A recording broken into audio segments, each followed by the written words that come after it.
बच्चों नमस्कार, मैं प्रतीक यादव स्वागत करता हूं आपका आपके ऑनलाइन प्लेटफॉर्म आरएम इंस्टीट्यूट पे। तो बच्चों आज हम पढ़ने वाले हैं एक बहुत ही महत्वपूर्ण चैप्टर जिसका नाम है सत्ता में साझेदारी। ये हमारा class 10 science social science polity का हमारा पहला चैप्टर है, यानी नागरिक शास्त्र का हमारा पहला चैप्टर है सत्ता में साझेदारी। इसको अंग्रेजी में बोलते हैं कि पावर शेयरिंग। पावर शेयरिंग क्या है बच्चों? यानी सत्ता में साझेदारी। सत्ता का अर्थ क्या होता है? सत्ता का अर्थ मतलब होता है कि पावर और जो साझेदारी है यानी बंटवारा। इन चीजों के बारे में जानेंगे कि सत्ता का साझेदारी क्यों जरूरी है।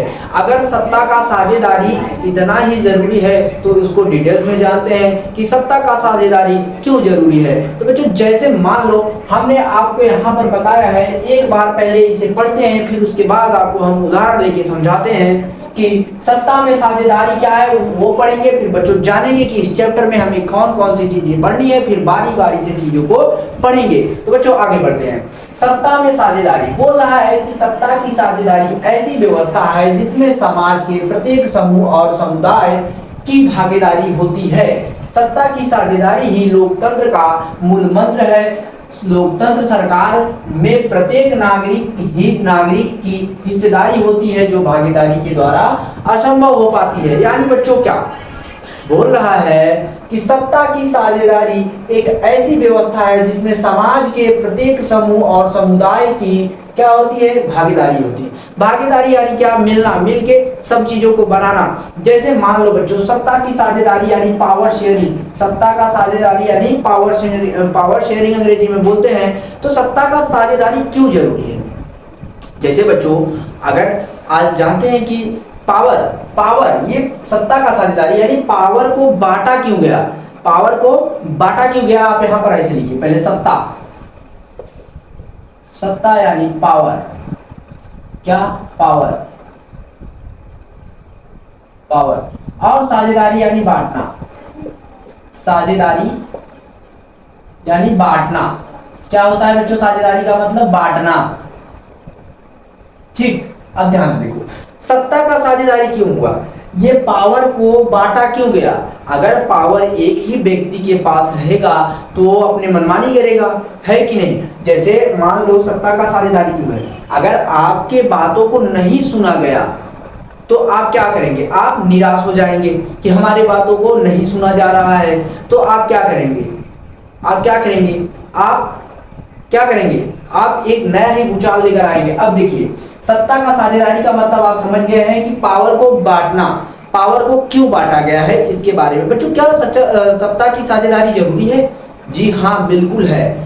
अगर सत्ता की साझेदारी नहीं हुआ तो जान लो गृह युद्ध हो जाएगा। आपके घर में भी हो सकता है, आपके देश में भी हो सकता है, गृह युद्ध हो जाएगा। अब देखो क्या होता है, जैसे आपका घर है, समझिए, सपोज दैट आपका घर है। आपके घर में आपके पिताजी हैं, पिताजी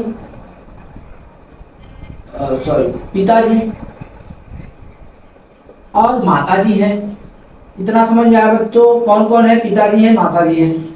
और मान लो एक पुत्री है, आपकी एक बहन है और एक आप है पुत्र। ठीक, अब देखिए अगर इस घर में अगर पावर एक ही व्यक्ति के पास है, अगर इस घर में आप अपने हिसाब से देखिए कि जैसे आपका घर है, आपके 2 भाई बहन हैं और आपके माता पिताजी हैं।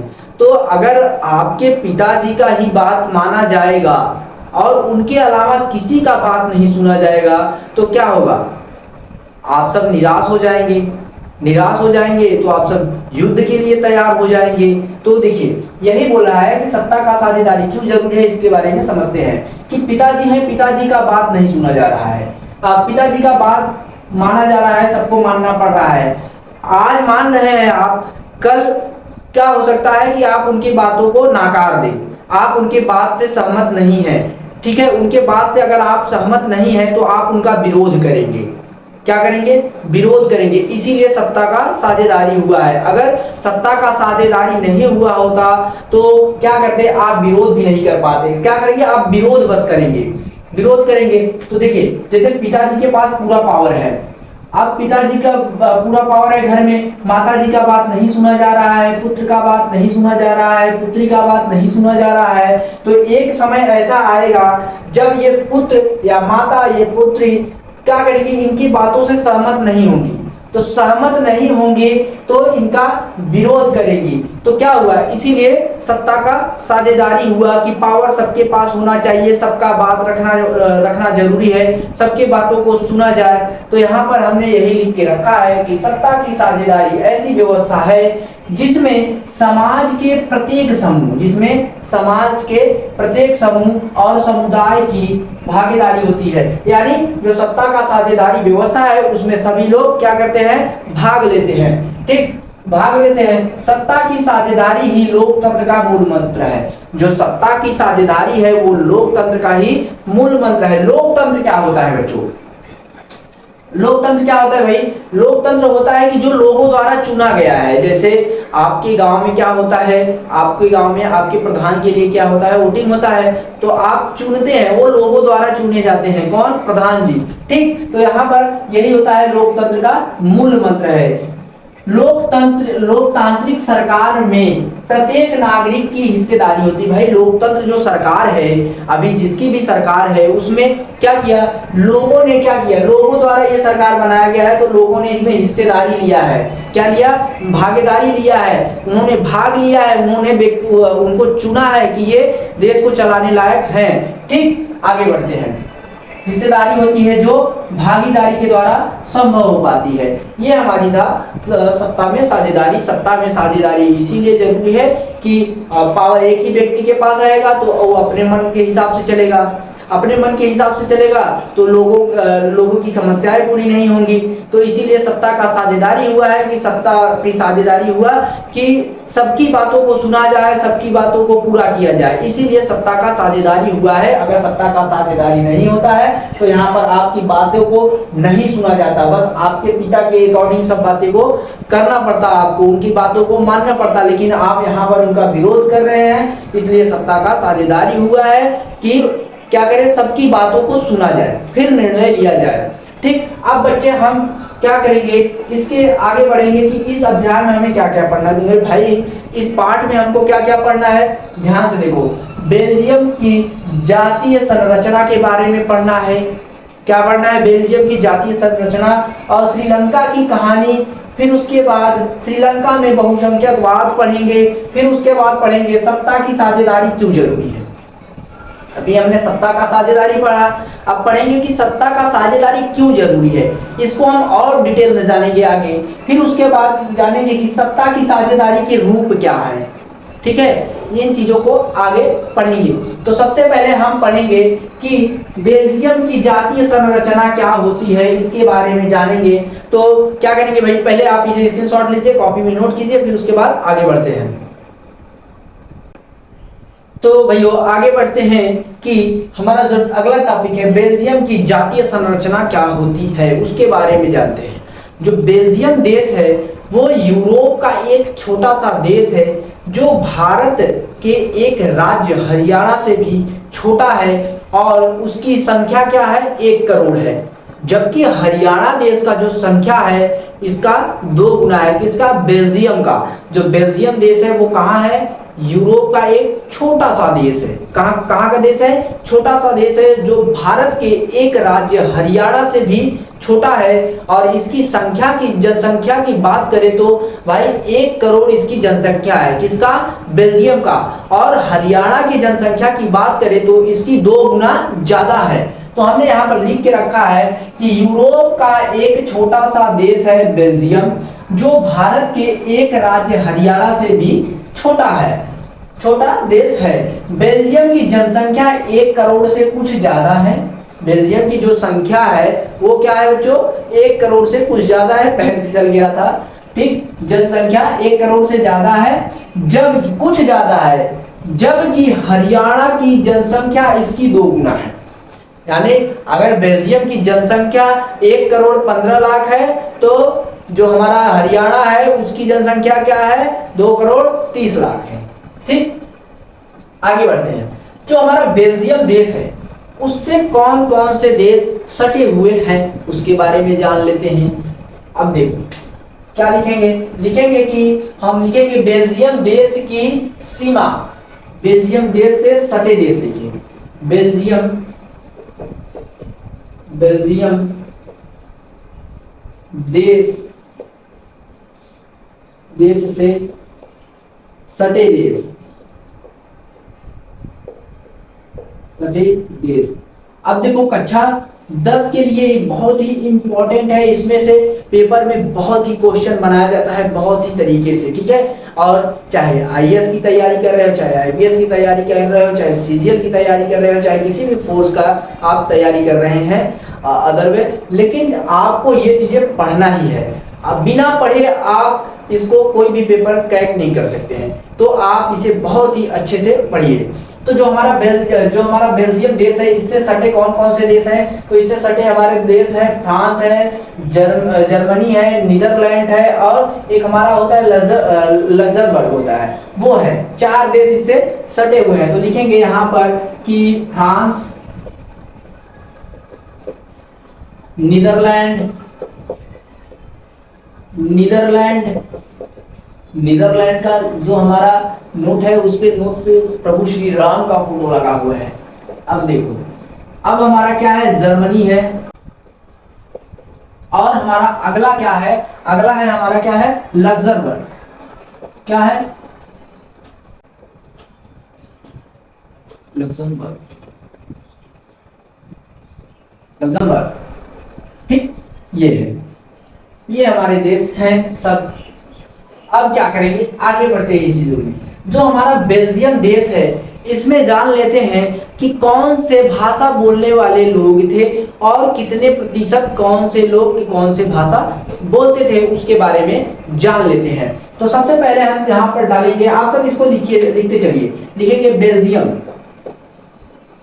Belgium, Belgium. अब देखो इसमें क्या है, 3 प्रकार के भाषा बोलने वाले लोग थे, कौन कौन से थे उसके बारे में भी जानेंगे डिटेल से। तो आगे बढ़ते चलते हैं। तो सबसे पहला है हमारा डच, कौन, डच, डच, ये कितने प्रतिशत थे, ये हमारे 59% थे। कितना, 59% डच, देखो ऐसे लिखो, 59% डच भाषा बोलने वाले लोग कहाँ रहते थे, फ्लेमिश क्षेत्र। जो हमारा ये बेल्जियम है, इसका क्षेत्र भी बटा है कि इस क्षेत्र में ये भाषा बोलने वाले लोग थे, और इस क्षेत्र में ये भाषा बोलने वाले लोग थे, और जर्मन साइड में जो हमारा लोग रहते थे वो जर्मन भाषा बोलते थे, ठीक, उसके बारे में भी जानते हैं। अब देखो 59% डच भाषा बोलने वाले लोग जो फ्लेमिश क्षेत्र में रहते थे, कहाँ, फ्लेमिश क्षेत्र में रहते थे, फ्लेमिश क्षेत्र, ठीक, ये हमारे 59%। और जो दूसरा हमारा थे वो कौन से थे, फ्रांस भाषा के थे, कौन से, फ्रांस भाषा के, इसे हम क्या लिख देंगे, फ्रेंच लिखेंगे। 40%, कितना, 40% फ्रेंच भाषा, फ्रेंच भाषा बोलने वाले लोग थे, जो कहाँ रहते थे, वेलोनिया में रहते थे। कहाँ, वेलोनिया में थे, जो वेलोनिया क्षेत्र में रहते थे, ध्यान देना चाहिए वो। और एक देखो कितना हुए, 59, 40, 99 हो गए। 1% हमारे बचे हैं, 1% जो बचे हैं वही जर्मन भाषा बोलते थे, जर्मन भाषा, जो कहाँ रहते थे, जर्मनी साइड। अब देखो अगर इस देश में इतने शब्द बोले जाने वाले लोग हैं तो भाई विवाद तो होगा। अब इसमें जो हमारा ये बेल्जियम है, ये कौन कौन सी चीजें आगे किया जिससे ये देश सुधर गया है, उसके बारे में हम जानेंगे बहुत ही डिटेल से, ठीक।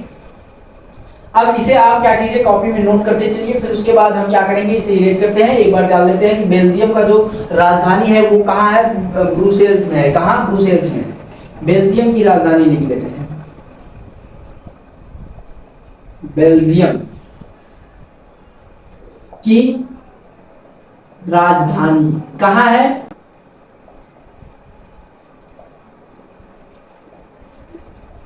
ब्रुसेल्स। ये हमारा बेल्जियम की राजधानी है। ठीक, अब आगे बढ़ते हैं। आगे बढ़ते हैं, पहले आगे बढ़ने से पहले आप इसे अपने कॉपी में नोट कीजिए, फिर उसके बाद आगे बढ़ते हैं।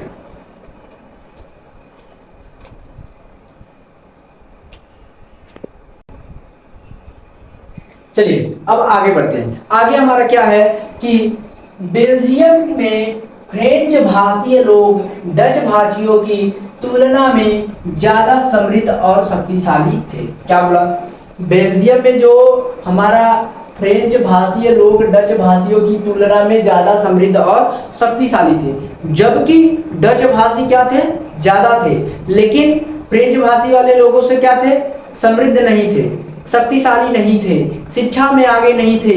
ये लोग हर एक चीज में पीछे थे, बस भाषा में, बस अपने भाषा में, अपने लोगों में, अपनी जनसंख्या में ज्यादा थी।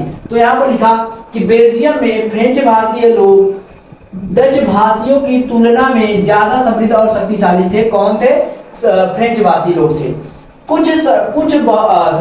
बहुत समय बीत जाने के बाद, यानी समय बीतता गया, आर्थिक विकास और शिक्षा का लाभ न पाने वाले डच भाषीय लोग, अच्छा समय बीतता जाएगा, आपकी बात, जैसे दो लोग हैं, अब दो लोगों में तनाव उत्पन्न हो रहा है, उनकी बात नहीं सुना जा रहा है, तो दोनों के बीच क्या होगा, तनाव उत्पन्न होगा, और समय बीतता जाएगा, तनाव और ही गहरा होता जाएगा।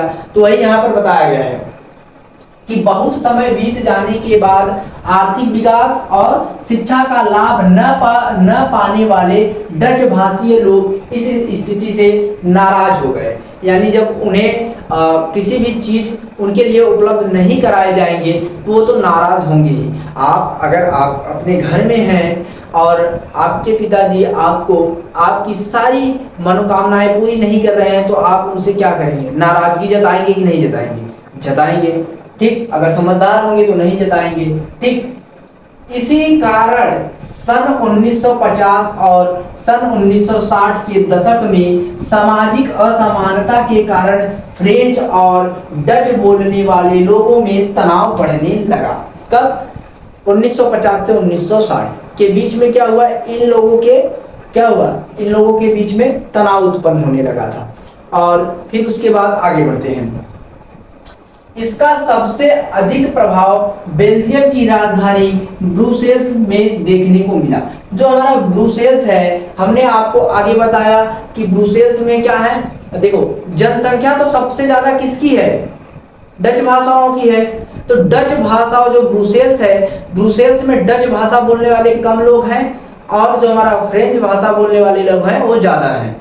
ठीक, हमने ये बता दिया है आपको। तो डच बोलने वाले समूहों की संख्या ज्यादा थी, जो डच बोलने वाले समूह थी उनकी संख्या ज्यादा थी, परंतु ये धन के मामले में कमजोर थे, परंतु ये पैसे के मामले में, शिक्षा के मामले में क्या थे, कमजोर थे। ठीक, और अल्पत थे, यानी कमजोर थे, हर एक चीज के मामले में ये पीछे थे। इतना हमने आपको बताया। अब हमारा अगला टॉपिक है कि श्रीलंका की कहानी। तो बच्चों वीडियो बहुत ज़्यादा लंबा होता जा रहा है, तो हम इस पार्ट को 2 वीडियो में डिवाइड करेंगे। ठीक है, एक ये वीडियो है और दूसरा वीडियो आपको मिल जाएगा।